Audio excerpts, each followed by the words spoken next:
Mavelikkara KSRTC സർവീസുകൾ വെട്ടിക്കുറച്ചതിൽ പ്രതിഷേധിച്ച് block Congress കമ്മിറ്റിയുടെ നേതൃത്വത്തിൽ KSRTC ഡിപ്പോയിലേക്ക് മാർച്ച് നടത്തി. KPCC general secretary advocate KP Sreekumar ഉദ്ഘാടനം നിർവഹിച്ചു. LDF സർക്കാർ പൊതുഗതാഗത സംവിധാനം തകർത്ത് സ്വകാര്യ മേഖലയ്ക്ക് സഹായം നൽകിയതായി KP ശ്രീകുമാർ പറഞ്ഞു. യൂസഫ് വടക്കേട്ട്, സുലൈമാൻ ഉണ്ടറാവിള, ശങ്കർ ഉണ്ണികൃഷ്ണൻ, G സുഗതൻ, സന്തോഷ് കല്ലുമല, പ്രസാദ് തഴക്കര എന്നിവർ പ്രസംഗിച്ചു. LDF സർക്കാർ പൊതുഗതാഗത സംവിധാനം തകർത്ത് സ്വകാര്യ മേഖലയ്ക്ക് സഹായം നൽകുന്നതായി KPCC general secretary advocate KP Sreekumar പറഞ്ഞു.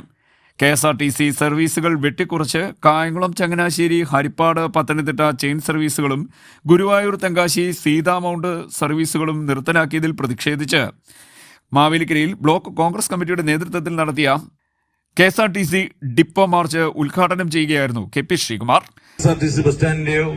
അല്ലെങ്കിൽ KSRTCയുടെ മാത്രം ഒരു വീഴ്ചയായോ പോരായ്മയായോ ഞാൻ പറയുന്നില്ല. അത്തരത്തിൽ അവരെ കുറ്റപ്പെടുത്താൻ നമുക്ക് കഴിയില്ല. കാരണം ഇതൊരു ഗവൺമെന്റിന്റെ കാഴ്ചപ്പാടിന്റെ നയത്തിന്റെ ഭാഗമാണ്. കേരളത്തിൽ 10 വർഷക്കാലമായി ഭരണനേതൃത്വത്തിൽ മുന്നോട്ട് പോകുന്ന ഒരുപക്ഷെ ഇവിടെ പറഞ്ഞതുപോലെ KSRTC ബസ് സ്റ്റാൻഡിന്റെ കമാന എന്ന പേരിൽ സ്ഥാപിക്കാൻ എന്ന പേരിൽ നിർമ്മിച്ച ഈ തൂണുകൾ ഈ KSRTC ബസ് സ്റ്റാൻഡിന്റെ സ്മാരകങ്ങളായി മാറേണ്ടി വരുമോ എന്ന് നമ്മൾ സംശയത്തോടെ, ആശങ്കയോടെ നോക്കിക്കാണേണ്ട അവസ്ഥയിലേക്ക് ഒരു KSRTC ബസ് സ്റ്റാൻഡ് മാറി. ബ്ലോക്ക് കോൺഗ്രസ് പ്രസിഡന്റ് അനി വർഗീസ് അധ്യക്ഷനായി. DCC vice president advocate KR Muraleedharan കുറ്റപത്രം അവതരിപ്പിച്ചു. മാർച്ച് KSRTC ബസ് സ്റ്റേഷന് മുന്നിൽ പോലീസ് തടഞ്ഞു. ATOയെ കാണണമെന്ന് ആവശ്യപ്പെട്ട് പ്രവർത്തകർ ബലം പ്രയോഗിച്ചെങ്കിലും SHO നടത്തിയ ചർച്ചയിൽ നേതാക്കൾ ഇടപെട്ട് ഡിപ്പോയ്ക്ക് മുന്നിൽ പ്രതിഷേധ യോഗം നടത്തി പിരിയുകയായിരുന്നു.